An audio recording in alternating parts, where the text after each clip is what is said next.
What is up, guys? Welcome back to the podcast. I'm your host, Alex, joined today by my co-host, Ryan. What's going on, man? Nothing much, man. Now that we got the schedule released, I don't know what to look forward to anymore. But Yeah, we're running out of news. I mean, at this point, we need some sort of sport to come back.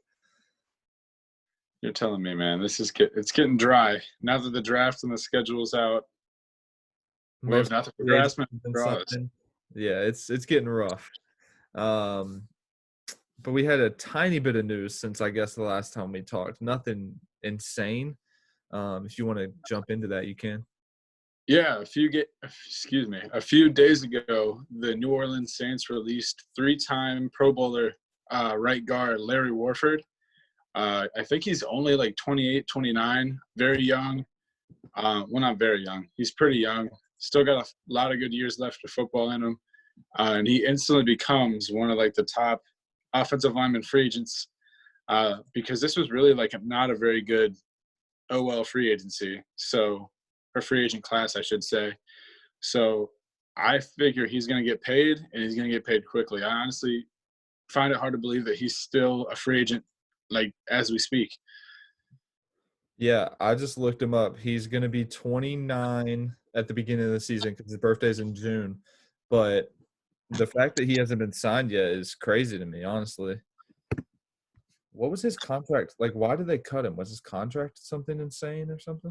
Well, it was financials. I mean, I don't think it's insane, but cutting him cleared a little bit of cap, and they just drafted Cesar Ruiz, and they had Eric McCoy, who they drafted in the second round last year. So they've got a lot of good young interior linemen.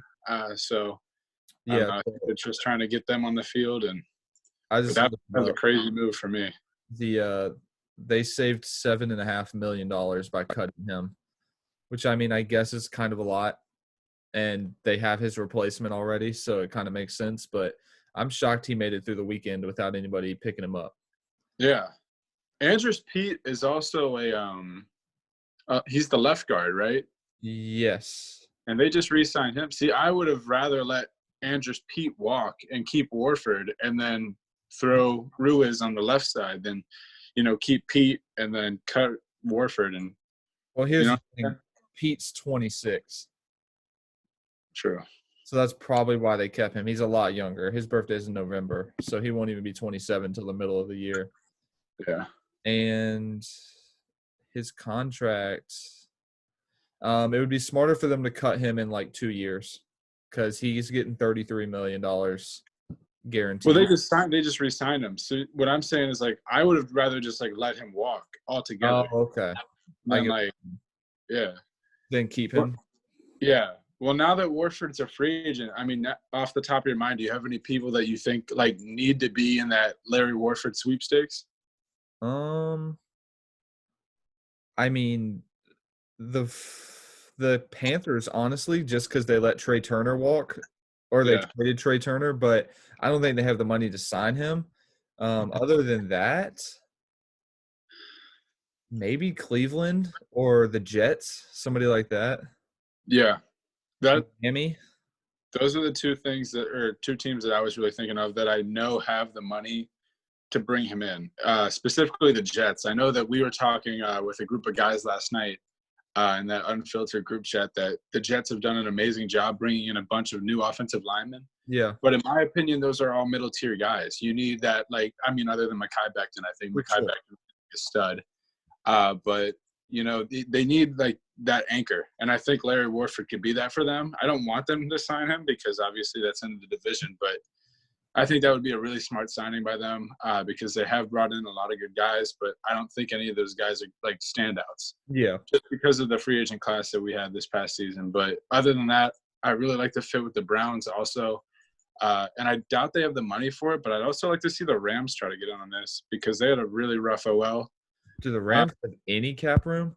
I don't think they do, but if they could make it work, they need to. What's the Rams cap? It's got to be like if they're lucky enough to be in the positives, it's got to be like $2 million.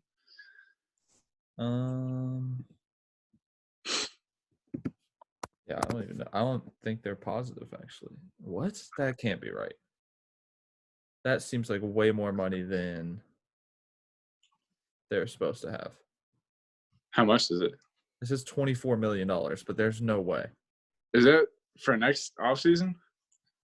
Oh, yeah, 2021. Okay. What is it I was for? about to say, there's no way. Now with all the guys they're paying. Why is this such a hard number to find? Oh, 1.4 million.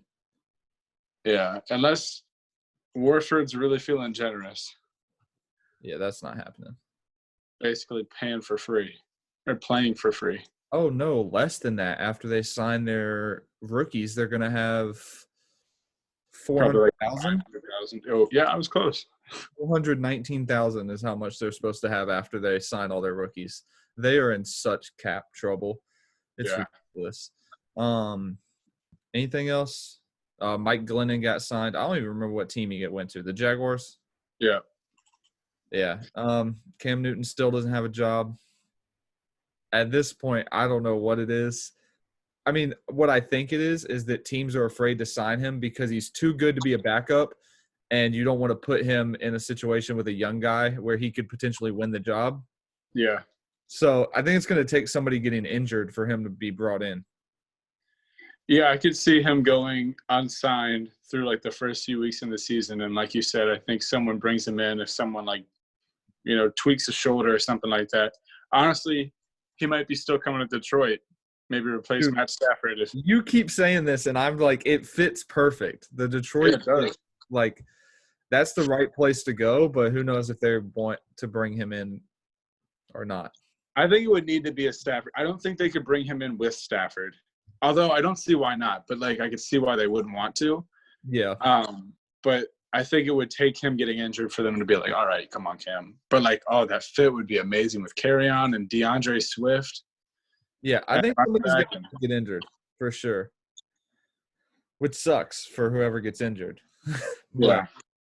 So in other news, the schedules got released. The moment we've all been waiting for. It's supposed to be like last month. I guess we can jump right into it. Should we start with our own favorite teams? I think so. Why not? You want to start with the Bills or with the Panthers? Doesn't matter to me. Do you want to start? Yeah, sure. So basically, here's what we're going to do. For our favorite team, so I'm a Panthers fan, he's a Bills fan. We're going to go through and say whether we think something's going to be a win or a loss. And then we picked 4 other teams each. We're just going to highlight their schedules, what we think is hard games, and what we think is unique/weird about their schedules. So I will start. I have the Panthers schedule in front of me. Week 1, they play the Raiders at home, 1 o'clock game on CBS. I think this is a win. Why do you think so?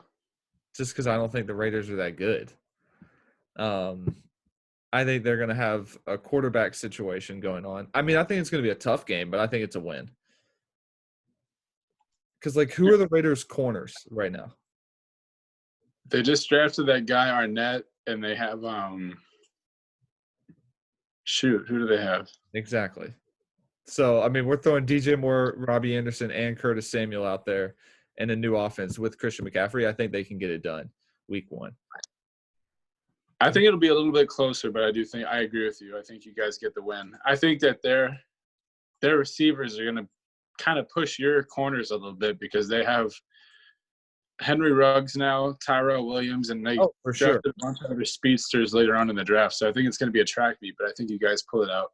Yeah, I think it's going to be which team can score the most points, and I just think Carolina will be able to do it. Now it gets a little tough because week 2 you go to Tampa Bay. It's their first home game of the season. I mean, if there was a game that the Panthers were going to get Tampa Bay, it'd be right here, week 2, when they're not in full force yet. But I don't see it happening. I think that's a loss. What do you think about that one? Yeah, it's a tough one. I do agree with you that if they're going to strike on the Bucs, it's going to be right now. It's kind of like when LeBron, Kevin Love, and Kyrie all formed at first in Cleveland and they didn't have any chemistry. And especially like if they aren't able to meet as much in training camp because of COVID. Yeah. Like I think you guys have a real opportunity to kind of like strike them where it hurts because I mean, CMC is hard to stop alone, and you guys have some really good receivers and with Robbie Anderson and DJ Moore. So I don't know. and their secondary is kind of suspect. So I think you guys could take advantage of them. For sure. I'm going to try and speed this up a little bit. So the Chargers one is a little interesting to me because who is their quarterback? If it's Herbert, I feel a lot better about it. If it's Tyrod, I think that's going to be a really close game. Could probably be a loss. And then they play Arizona, Atlanta, and Chicago. I think all three of those could potentially be wins. I think they're going to be a lot closer than I think they're going to be. Here's the thing about the Panthers schedule. Me and you have texted about this, is that the beginning is a lot easier than the end. So basically every game up until Thursday, October 29th, they play the Falcons on Thursday Night Football. After that, it gets really tough, which is how many games into the season is that? 1, 2, 3, 4, It's 5, about 6, 7, 8. So right there is 8 games. So the next 8 games are Kansas City, at home against Tampa, at home against the Lions, in Minnesota against the Vikings. Then you have your bye week. Then you play Denver at home, Green Bay in Green Bay, Washington in Washington, and the Saints at home to end the season. That is a rough schedule. It's rough. What's also rough is your bye week isn't until – I think we have the last bye week you can have. Yeah, it's like 12 or 13, isn't it? It's week 13, I think. Sheesh. No, it's week 12. Yeah. 13 because there's 4 games afterwards. Yeah. I mean, and plus going to Lambeau on December 20th is going to be – wait, they go Lambeau on the 20th, and then the very next week they're playing in FedEx Field against the Redskins. Those are 2 cold games back to back. Yeah. December. I mean, I've texted you about it. I think best case scenario they go 8-8, and that is best case for me. Yeah, I really think that – I don't know. I feel a little bit more confident with Teddy. I could see maybe a 9-7. But, yeah, that back half of the schedule is horrendous for you guys. And, I mean, there's nothing you guys can do about it. That's just the schedule makers kind of screwed you guys over. But, yeah, I don't know. I'm pretty hopeful. I think you think it's a rebuilding year, but I think that you guys might be able to sneak into that 7th spot of the playoffs. What is weird that I just noticed is that they go the last 6 weeks of the season are no division games until the last game of the season is against the Saints. So we have all our division games very early. I think we're the same way. Well, like, we have a ton early, and then, like, the rest are kind of just scattered in the second half. Like, we go from Detroit, Minnesota, bye week, Broncos, Packers, Redskins, and then Saints. So we play the Bucks on November 15th, and then we don't play another division game until January 3rd. That's pretty crazy. Also, one thing I realized is that clearly the NFL has no hopes of Carolina being a primetime team because we play one primetime game, and it's against Atlanta on a Thursday. Well, I guess on the bright side, that's probably a win. There's potential for 2 because the Green Bay game isn't scheduled yet. It could be flexed. Like the date isn't even scheduled. It says it's either Saturday, December 19th or Sunday the 20th, and then time is to be determined. So I guess they want to flex that Packer game if the Packers are doing well. But, yeah, that's pretty much my takeaways for the Panthers schedule. So on to me? Yep, on to the Buffalo Bills. All right. Let's get this. Well, honestly, all Buffalo fans knew that we had an uphill battle coming. We have honestly, our whole division is in the top 5 for the hardest schedules in 2020, just because we play both the AFC West and the NFC West, 2 of the best divisions in football.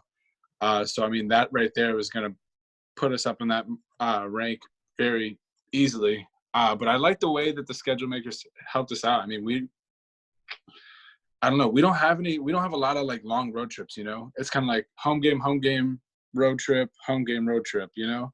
Like there's no like we're on the road for like 3 weeks straight. So I can appreciate that. Also, we had a lot of I think we make 4 trips out west, which is pretty unusual for us. We usually make like maybe 1 or 2 at the most. But we have to go to Arizona, Denver, Los Angeles. Las Vegas. No, both LA teams are coming to us. It's Denver, Las Vegas, Arizona, and somewhere else. I can't remember. San Francisco. You play San Francisco. There you go. on a Monday night too. Yeah, that'll be a good one. I'm excited for that one. I really am. And you have to go to Denver. What'd you say? And you go to Denver. Yeah, that's always a tough place to play, so I'm not really excited for that. But on the bright side, the schedule makers did kind of like spread those trips out, which I can't say the same for the rest of my division partners. I'll get to that a little bit. But, Buffalo's trips are really spread out, and I really like that. For the third time in 4 years, we start the season against the Jets in Buffalo. We've had some trouble playing the Jets at home. I think they've beaten us the last 2 times. Last time doesn't really count because we were playing our backups in week 17. But still, we gotta start the season strong and get that. We follow with another divisional game by going down to Miami, playing the Dolphins. I'm excited to play Tua and that revamped Dolphins defense. I think that might be a win, but I think it'll be closer than we think it might be. Then we host the Rams, which I think might be our first loss. They've got a really tough – I don't know. I mean, they've got some defensive studs, and Sean McVay is an offensive mastermind. So if anyone is going to crack Sean McDermott's defense, I think it's McVay. I don't think you're giving your team enough credit. I have you guys starting 5-0. I think your first loss is against Kansas City. I also thought that, but I wanted to be a little humble. I mean, the Rams are a good team. I was giving them the benefit of the doubt, but I think a lot of our games are winnable. So I'm not like, I don't know. I'm just I can trying tell not to be too biased. I just ran through your schedule in my head, and I have you guys going 12-4. So I love it. Following the Rams game, we take our first trip out ever to Las Vegas, to Allegiant Stadium to play the Raiders. It's not even done yet. Yeah, seriously. Is it? It's got to be close, right? Like it's. I don't know. I've heard rumors. Their first home game is week 2, so it has to be done relatively quickly. I'll look it up while you keep talking about your schedule. All right, and for the second time, the second straight season, we play the Tennessee Titans in Tennessee in week 5. I thought that was really cool. They kept that the exact same. Last time, that game was really cool because, that was the game that Buffalo fans flocked from all over the country to come because it's so centralized. Mm-hmm. I think Nissan Stadium fills about 64,000 people. There were over 30,000 Buffalo fans there. So let's do the same thing this year. What did you say? I said, that's crazy. Yeah, that made me – that was one of those moments where you're a proud fan, that was really cool. Oh, for sure. Do you have the numbers or the status of Allegiant Stadium? It's supposed to be finished in July of 2020, but when I looked it up, the very first article says, should Rams and Chargers fans – are Rams and Chargers going to have to potentially play in Allegiant Stadium? Because now it looks like their stadium might not be done in time. I was about to say, if I'm worried about anybody's stadium, it's definitely theirs. Because, they don't even have, their Oculus up. The thing that, the big screen that goes around the stadium. Really? Yeah, last I saw. But that was a few weeks ago. That was probably a month ago. I'll keep looking it up. While Alex is doing that, I'm going to talk about our first of 4. That's right, 4 primetime games for Buffalo. The first one being a home Thursday night football game against the Super Bowl champions, the Kansas City Chiefs. I will be wearing Chiefs and Bills gear, so whoever's winning, I'm just going to take off that shirt and wear just kidding. No, he won't. You're right. After that, we have another pair of divisional games, playing the Jets in MetLife, and then having – I think this is our second – no, this is not. It's later. Then we play the Patriots at home at 1:00. I think those are both winnable. I'm very excited to play the Patriots this year because obviously it's more even of a playing field now, and I think we can actually beat them. I think we're going to win the division and beat we might even sweep the Patriots if we're lucky. Then we have 2 NFC West games. We host the Seahawks, which is probably one of the games I'm looking forward to most this year. I think that game's going to be really interesting, and I'm excited to see our defense collide with Russell Wilson and DK Metcalf and Tyler Lockett. I think you guys got really lucky that that game's at home. Oh, yeah, for sure. I do not want to go out to Seattle. Last time we didn't get blown out, but, like, they took care of us. Yeah. Back in 2016. But we were a different team then. Then we go away to Arizona for our second Western trip of the 4. I wasn't that nervous about that game until they got DeAndre Hopkins and Isaiah Simmons. Now they've got some studs, and I think it might be closer than I think. I think you guys will be fine. I hope so, man. Honestly, like, going through it, I see what you're saying. Like, a lot of these games are winnable. I'm like, yeah, these are tough, but, like, we're pretty good. So I don't know. Then we host the Chargers. Then we have a Monday Night Football game against the San Francisco 49ers, the runner-up from last year's Super Bowl. Very tough game. Our offensive line is going to have to prep really hard for that game because their defensive line is ridiculous. Then we have a Sunday night rematch against the Pittsburgh Steelers. We beat them last year 17-10. That's going to be fun. It's on Buffalo's home turf this time, so I'm excited for that. Then we have our last Western road trip going to Denver for a TBD game. Don't know if it's going to be Saturday or Sunday. Then we finish up the season with a Monday Night Football game against the Patriots, then a home game against the Dolphins. So lots of winnable games on the schedule. I think Alex is right. We're going to be in that 10 to 12 win range. And, I mean, the only thing really holding us back would be any potential injuries. But knock on wood, Buffalo was a very healthy team last year. I think we had maybe just a handful of injuries overall. So I'm really, really excited for this season. I love this schedule.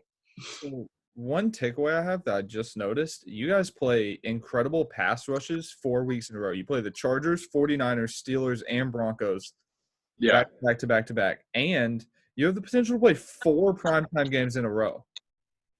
Yeah. The 49ers are a primetime game. The Steelers is a 8:20 game. The Broncos game could be a primetime game because you don't know which day it's on. And then New England's a primetime game also. Buffalo got some respect this year, man. Yeah, but that seems unfair to you guys. I mean, yeah, there are a lot of potentials for short weeks there, especially when you go from Monday Night Football against the 49ers to Sunday Night Football against the Steelers. And then another short week if you go from Sunday night against the Steelers to maybe a potential Saturday game against the Broncos. I think they're going to have to make that game Sunday. The Sunday one, because then you play Monday night against the Patriots. Yeah. Yeah, you guys play 2 Monday night games within 4 weeks. Yeah. It's going to be crazy. I'm excited, though. But, like, because before all this, we were, like, over under the amount of primetime games. And I think the number was set at, like, 2.5. And some – like, I saw a bunch of people saying, like, we'll be lucky to get 3. I doubt we'll even get that many. And then, like, they come out with 4, potential 5. And that blew us out of the water, man. I think the most you can have is 5. Yeah, I saw there are actually a lot of teams that have 5, but I think you're right. I think they cap it off at 5. But yeah, like the Chiefs, the Ravens, and the Cowboys, and a few other teams all have 5. Another thing to note, you guys have a late bye week. I think it's week 11. Yeah, it is. Which honestly, if you guys are making a playoff run, it's probably better that it's late. Yeah, last season we had like a week 6 bye week, and I wasn't too fond of it. I felt like it was too early. Obviously, I think the first bye week is week 4. That's way too early. But yeah, I'm kind of obviously honestly, I would prefer like a week 8 or 9 bye week just to have it right in the middle. But can't complain about the week 11. It's no week 13. I'll tell you that. True. All right. Which do you want to jump into next? You want to go or you want me to go? I can go. All right. I'll let you start off with your team. What team do you want to start with? I'll make it a little quicker than my Buffalo breakdown. I was just very excited and passionate about the schedule. Next, I'm going to my division rival, the New England Patriots. Their schedule stuck out to me because they have an even harder schedule than us, and the schedule makers did not do them any justice or any favors, I guess. They kind of start out, they're having a home game against the Dolphins to start the season, which I think is honestly a very losable game for them. I think the Dolphins can go and storm Gillette and take that game from them. Then they have an away game against the Seahawks, which is going to be rough, a home game against the Raiders, and then an away game against the Chiefs. That's a pretty rough start, man. That Chiefs game is going to be the biggest blowout Yeah. ever. It's in Arrowhead also. Yeah. Then they have an early week 6 bye week, followed by a home game against the 49ers, and then 2 away division games going to Buffalo and New York, which will be rough. And then here's my favorite part. This is the craziest scheduling to me. And, I mean, I talked to Jacoby about it. Our friend Jacoby, the Patriots fan, they go to L.A. on December 6th to play the Chargers. The next week, they go to L.A. again on Thursday Night Football to play the Rams. Then the following week, they go to Miami. So they're on the road 3 straight weeks, and 2 of those are going to L.A. Jacoby said that they might stay in L.A. just for that week because it's like a Sunday then a Thursday night game. There's no point in going back. Yeah, but, like, that's still rough. I mean, you're there for 4 days. Yeah, there's no point in going back. Damn, they have a hard end of the schedule. They go, like you said, the 2 LA games, then Miami, and then Buffalo right after that. On Monday Night Football, and then they finish the season against the Jets at home. Jeez. I mean, honestly, like 5 wins. Yeah. I was going to say like 5 or 6, maybe 7 if they're lucky. No. But they've got a lot of tough teams, and they won the division last year, so they get teams like the Texans and who else? Who am I thinking of? I don't know. I can tell you that Jared Stidham is going to have a hard first 2 weeks. Miami and the Seahawks. Do you think that that tough schedule would maybe warrant Bill Belichick to give Cam Newton a second look? Do you think they would like, maybe we want a veteran up in here? I don't think it would be Cam. I don't think they're signing Cam. I think they are staying as far away from that as they can. I don't understand that at all, but whatever. Keep the good players out of the division. That's what I say. Wow, they have a rough schedule.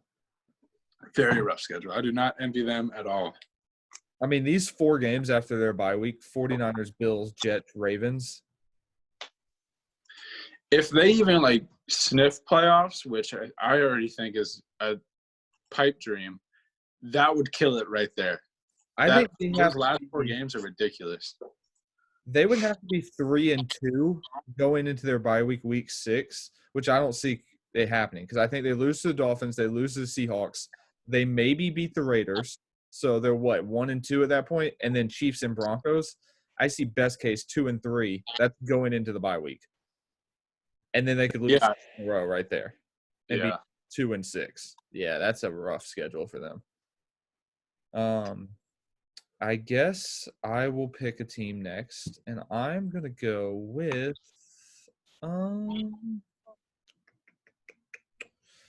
let's start off with the Atlanta Falcons, my division rival, who I truly think are going to start the season very bad. They go week 1, they're at Seattle. Or no, they're at home against Seattle, but still, that's a tough game. Week 2, you're at Dallas. Week 3, you're at the Bears. Or no, you're home against the Bears. So I think best case, they're 1-2 after that. Yeah. Then you go to Green Bay, at home against Carolina, then at home – or no, on the road against Minnesota. Really, it's the end of their schedule that I was mainly looking at. So their bye week is week – what week is that? 1, 2, 3, 4, 5, 6, 7, 8, 9. Their bye week is week 10. After their bye week, they play at the Saints, home versus the Raiders, home versus the Saints. So they play the Saints 2 times in 3 weeks. Sheesh. Then at the Chargers, home against Tampa, at the Chiefs, home against Tampa, or at Tampa. So within 7 weeks, you play the Saints twice, the Bucs twice, and the Chiefs. Oh, and in between that, the Chargers and the Raiders. Yeah, this is Like, That's right. it is a rough last 6 games. And this is already a team that we have kind of throughout the offseason kind of picked on a little bit for having the worst off season because they've lost so many people and they just haven't really made it up. So put that on top of this hard schedule, I think it's going to be a really rough year for them. That is tough. I did not realize that they have to play the Saints and the Bucks like that. Yeah.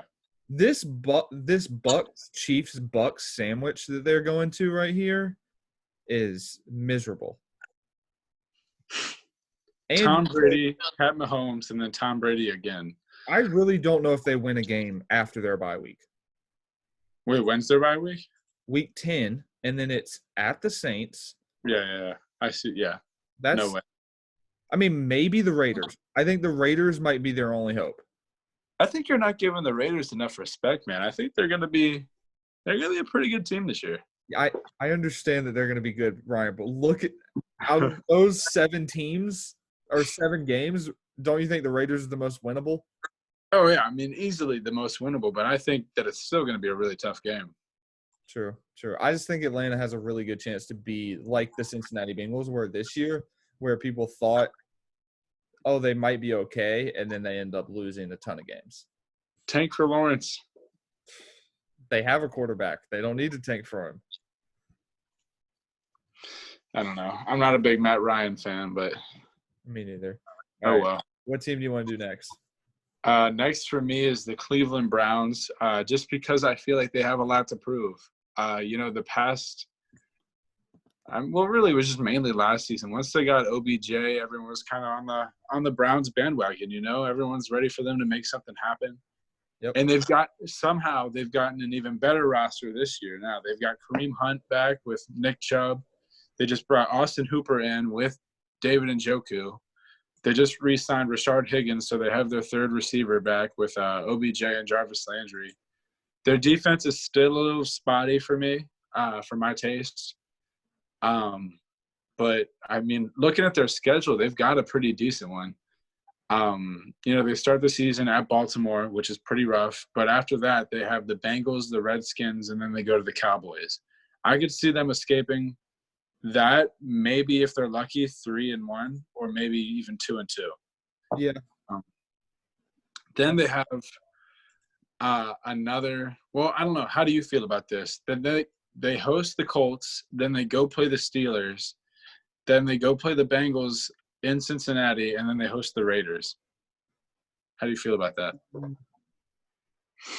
I see 1 win.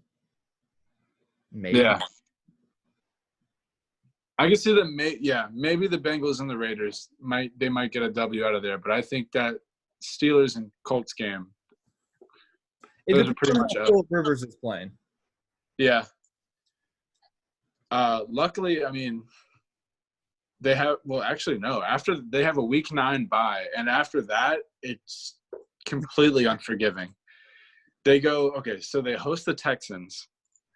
Then they host the Eagles. They go to Jacksonville to play the Jags, easy W, potentially. Then they go to Nashville to play Tennessee. And this is like a hard game sandwich with 2 easy games in the middle. They host the Ravens.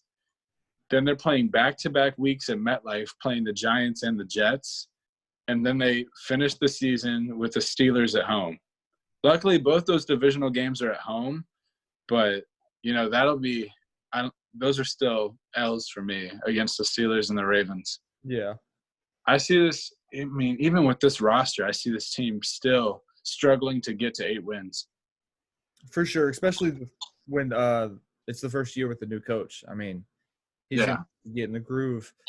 I'd say maybe 7-9 for them. Yeah, I think it's going to be a real struggle just to get to 500, which is sad because, I mean, I feel like this Browns team has gotten better every year over the past 3 seasons, and they just haven't been able to get anything put together. I think this will be the year that they kind of decide if Baker Mayfield's the guy. I mean, if he can't – this is a tough schedule, but it's doable. They can win these games. They can win a few division games. They can maybe beat the Steelers. Maybe if they're lucky, they might be able to squeak a win out of the Ravens. They did it last year, so it's possible. Yeah. But it's really it's kind of like Josh Allen and the Bills. I mean, we've kind of set him up for success, and now it's up to him to do that. It's kind of the same thing with Baker in Cleveland. He's got to start putting these pieces together. Yeah, for sure. I mean, yeah, you're right. They finally given an offensive line. So now is your time. If you're the guy, prove it. Yeah. Well, that's all in Cleveland. Who'd you have next on the docket? So mine's actually – this one's going to be pretty quick. I have the Seattle Seahawks. One thing I would just say is I believe they play – how many primetime games? Is it 5? 1, 2, 3, 4 – no, they play 4. Okay. One of the big takeaways that I just had about their schedule looking at it is they do so much cross-country travel. Week 1, they go to Atlanta. Then they get 2 home games against the Patriots and the Cowboys. Then they go to Miami. Then they get another home game against Minnesota. Then their bye week. But after that, it gets a little difficult. You got the Cardinals, the 49ers, the Bills, the Rams, the Cardinals, the Eagles. It's really just this little stretch right here where December 6th, those games are at home. I don't know. I was looking it up, and they travel like 2,800 miles or something. It's like tied for second of any team, I think, behind the Raiders maybe. Yeah. And I'm just like, I feel like they did this last year, didn't they? Didn't they have to travel like an insane amount last year? I think so. Yeah, and it's just like, come on, schedule makers. You could give them a little bit of a break. Yeah. I don't know. I just think they have to travel a ton. Yeah, that does sound like an unforgiving travel schedule. And honestly, this is not going to be the same Seahawks team that we saw a year ago. I really was not a fan of what they did on their offensive line. I feel like their offensive line had just gotten to a decent spot, and then they went and cut DJ Fluker and Justin Britt. So I can see them giving up a lot more sacks on Russell this year, which is obviously not what they want to do. No. And in a competitive division like that, every game counts. So with a tough travel schedule, that's going to be rough. And here's the thing. They won, I think it's 7 of their 11 games last year by 1 possession. Yeah. You don't get that lucky 2 years in a row. Like, something's going to give. I see maybe 8-8. Maybe maybe I'm cutting them a little bit too short there. Maybe 10-6. But I don't think they win the division. In fact, I think they probably come in 3rd in their division. Yeah, this is a year where, like, I don't know. I feel like there's always been like one team, whether it's the Rams or the Cardinals, that have kind of held that division back. But this year, that's the best division in football. The Cardinals are ready to win. The Rams are ready to redeem themselves. The 49ers are trying to re-up because they want to get back to the Super Bowl. So now the Seahawks have to decide if they're going to be up to the challenge. I mean, that's a tough division, and they're going to really have to grind it out. I don't think that, like you said, I don't think that one possession winning streak or whatever, you know what I'm saying. I don't think that's going to cut it. Yeah. It's not going to be that easy. Something weird about their schedule, they play 4 East Coast teams in a row. They play the Eagles, Giants, Jets, and Redskins. They're not all away games. The Giants and Jets are at home, but the Eagles and the Redskins are at away. That's just weird that they have 4 of basically around the same exact area of the country. Yeah. What team did you want to move on to next? Moving on to me is a team that I've kind of been a behind-the-scenes fan of this past season is like the Detroit Lions. I think that this is a playoff team on paper, and it's up to Matt Patricia to get them there, and Matt Stafford. The Matthews really have to pull together here. But looking at their schedule, it is tough. They've got a few easy ones sprinkled in there a little bit, but it's tough. They're starting 4 weeks, ridiculous. So they host the Bears to start. I think that's winnable, especially since we don't know who's going to be under center for them. And if everyone on offense is healthy, like Hawkinson and Marvin Jones. Marvin Jones Jr. Yeah. And Galladay. Yeah. And I really I'm in love. I'm infatuated even with their running back committee. Kerryon Johnson with DeAndre Swift, that's going to be beautiful. If they can find a way to utilize that, And if they can stay healthy, Carry-On hasn't finished the season yet. Yeah. Well, then they follow that up with 2 road trips going to Green Bay and Lambeau, which was always a tough one. And then they follow that up by going to Arizona. And I'm giving Arizona a lot of respect here. That's a team they tied with last year. I don't think it's going to be a tie. I think that's an L for them. And a bad Arizona team last year. That Arizona team had no defense last year. Yeah. Now they've got Isaiah Simmons breathing down your back. Well, then following that, they host the Saints, which is probably – I mean, that's a potential like 1-3 to 0-4 start for them if they don't like buckle up. So then they have a week 5 bye. Then here's the little sprinkles of easiness. You've got you go away to Jacksonville to play the Jags.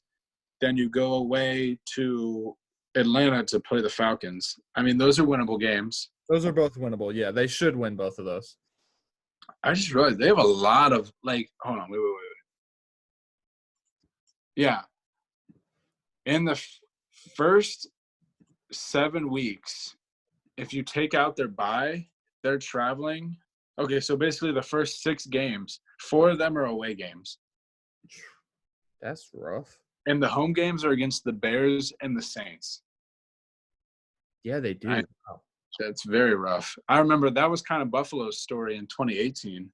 We had, I think, out of the first 8 games, we were on the road for like 5 of them. That sucks. It does. But then they host the Colts, and then they go to Minnesota to play the Vikings. And then their schedule gets a little bit easier, but still not great because, I mean, they host the Redskins, but the Redskins are getting better. Then they go and play you guys in Charlotte, which I don't think is going to be an easy W for them. And quite frankly, not an easy W for you guys. I mean, with foregoing any injuries, I'm very intrigued with who wins that game.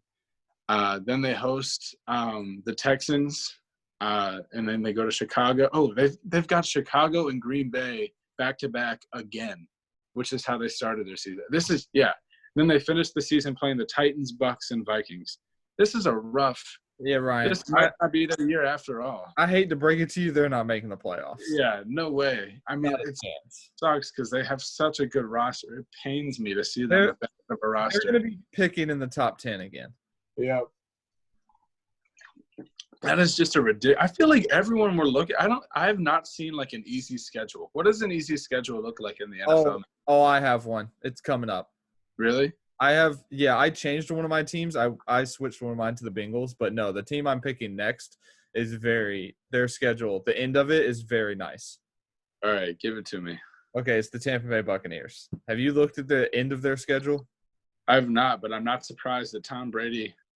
Okay, so it's a little dicey at the beginning. I mean, their very first game is at home against the Saints in New Orleans. That's a loss. They don't win that game. Then they play Carolina, which, again, we said is a coin flip, but I think they can probably pull that game out. Then they play Denver, then the Chargers, then the Bears, then the Packers. But here's where, first of all, they have a bye week very late. I think they have the same bye as Carolina. But I think – so November 2nd, they play the Giants in New Jersey. And then after that, they have a warm game or a dome game for the remainder of the season. They play the Saints in Tampa, Carolina in Charlotte, the Rams in Tampa, the Chiefs in Tampa. Then you have your bye week, Minnesota in Tampa, Atlanta in Atlanta's dome, Detroit in their dome, and Atlanta in Tampa. So Tom Brady doesn't have to play one single cold game this entire season. That's pretty crazy, but I mean, he is used to playing in cold games, so this might actually be weird for him. True, I didn't think about that, but still, even just for the whole team. Yeah. The coldest game that they're probably going to play is either it has to be this one in New York on November 2nd or Chicago on the 8th. And they play 5 primetime games. Yeah. That's the Brady effect, man. I'm really excited for that Bucks-Chiefs game. That's going to be a good one. Yeah, because I'm shocked that's not a primetime game. It's a 4:30 game. Yeah, that'll probably get flexed. That has to get flexed. Can it? Brady versus Mahomes? What week Wait, is what week is it? I think it's week 12. Oh, 1, yeah. 2, 3, 4, 5, 6, 7, 8, 9, 10, 11, 12. It's week 13. It's definitely going to get flexed. I will riot in the streets if it's not, dude. That's crazy. But will it? Because the game before that is Monday night against the Rams. Yeah, they could flex it to Sunday night. Yeah. Yeah. I just think this is crazy. pretty – the beginning of their schedule is a little dicey, but after that, I think they got really lucky because they play the Bucks at home – I mean, not the Bucks, the Packers at home, the Saints at home, the Rams at home, the Chiefs at home, the Vikings at home. Like, all their tough games are at home. That's a really nice finish, especially if they're, towards the end of the season, if they're fighting for a playoff spot at like that 6 or 7 seed. Yeah. That's going to be really helpful. Or even if you're fighting for seeding with even with the 5th seed. But going to my last team of the afternoon, I went to kind of a similar point that you had with the Seahawks. I went to the Rams, another team in that division. The amount of East Coast trips that they have to take is ridiculous. So they start the season hosting the Cowboys, but then they fly to Philadelphia to play the Eagles. Then they fly to Buffalo the week after, host the Giants, then fly to FedEx to play the Redskins. And then it lets up on them. Then they play the 49ers in San Francisco, which is just like a short flight. Then they host the Bears. But then they go to Miami. And then they have their bye. They host the Seahawks. And then they fly to Raymond James to play the Bucks. This just is so many. That's a lot of travel. I'm only halfway through. And then you got, it does ease up. A lot of these are West Coast games after that. But, then you have to go. After that it's done. After they go play the Bucks, it lets up because everyone else comes to them or they're already on the West Coast and it's like a 2-hour flight. But yeah, that's a lot of East Coast miles. At the beginning of your schedule, that's a lot of travel. Yeah, and against a lot of good teams too, like Philly and Buffalo. They'll probably have an easy time with the Redskins and maybe even the Dolphins. But, that's a lot of travel. And it's not to me, I feel like going from east to west is easier than going from west to east. Yeah, because I think when you go from the west to the east and you're playing a 1 o'clock game, it's 8 a.m. for them. Yeah. No, it wouldn't be 8 a.m. It'd be 10. It would be 4 p.m. Wait, what? So if you're going – You're right. What am I talking about? I had it going the other way. My bad. You're right. But still, that's still weird. It's a lot of travel, and that's just – I don't think the Rams are going to be very good this season, but we'll see. It really just depends on what Jared Goff can get going. Yeah. So my last team, I actually changed it. I switched to the Bengals because I noticed something. They play an incredible amount of pass rushes incredible pass rushes the first 5 weeks of the season. So week 1, Chargers, week 2, Browns, week 3, Eagles, week 4, Jaguars, week 5, Ravens, week 6, Colts, week 7, Browns, and then week 8, the Titans. And that's all before their bye week. Yikes. Burrow's going to die. Yeah. That offensive line is going to get eaten up, dude. DeForest Buckner, Joey Bosa. Those first 5 games are incredibly tough. The Chargers, Browns, Eagles, Jaguars, Ravens. That right there, he's going to be sacked 20 times before week 6. I think that just in the 2 divisional games against the Ravens, I think Burrow gets sacked 12 times. Calais Campbell is going to eat him alive. Here's what's funny. It doesn't get much easier after the bye week. Steelers, then the Redskins. Redskins have a nasty defensive line. Dude. Then you get a little bit of a break because you have the Giants and the Dolphins. Then you go Cowboys, Steelers, Texans, Ravens to end the season. Did you say they get a break with the Cowboys? No, I said they get a break with the Giants and the Dolphins. Oh, my bad. No, No, the Cowboys is where it picks back up because you go Cowboys, then Steelers, Texans, and Ravens. Yo, He might literally have the record for most sacks from a rookie. he's going to blow David Carr's record out of the water. I don't know if you can do that. I think he had like 69 sacks or something. Nice. But What is yeah. it? What is his sack record? Oh, no, way off. 76 times in one season. Can this Bengals team top that? Also set the record for fumble recoveries in a single season from yourself with 12. Wow, what a terrible. That's actually kind of impressive. That is kind of impressive. But yeah, I think the Bengals are going to be picking in the top 10 again. I think they have an incredibly tough schedule. Also, I'm a little surprised that they only have 2 primetime games. They play Cleveland week 2 Thursday night, and then they don't play another one until Monday night against the Steelers in December. I thought they would have put Joe Burrow on more Monday night or Sunday night games, primetime. I can believe it. I mean, just honestly, 2 primetime games for a team that just went 2-14 should feel like a birthday present. Like that, yeah. They can. I mean, even if they have Burrow, like you said, he's gonna get slaughtered. I mean, like it's still a team game, and their team is still ways away. For Joe Burrow. Yeah. Like you know how I feel about Joe Burrow, but I feel bad for him that he has to play all those tough defenses back to back to back to back. You got anything else for them before we wrap this up? Well, I did want to say thank you for all our new subscribers. And also, if you guys – this is kind of the dry period in the offseason. If you guys have any ideas on segments we should do, leave it in the comments because we're running out of – Yeah, basically. I mean, we struggled in this summertime last year, so we'd love to hear what you guys have to say. Yeah, if you guys have any sort of ideas, just let us know in the comments or tweet at us or whatever you guys want to do. But just let us know. As always, stay safe, and we'll see you guys next week.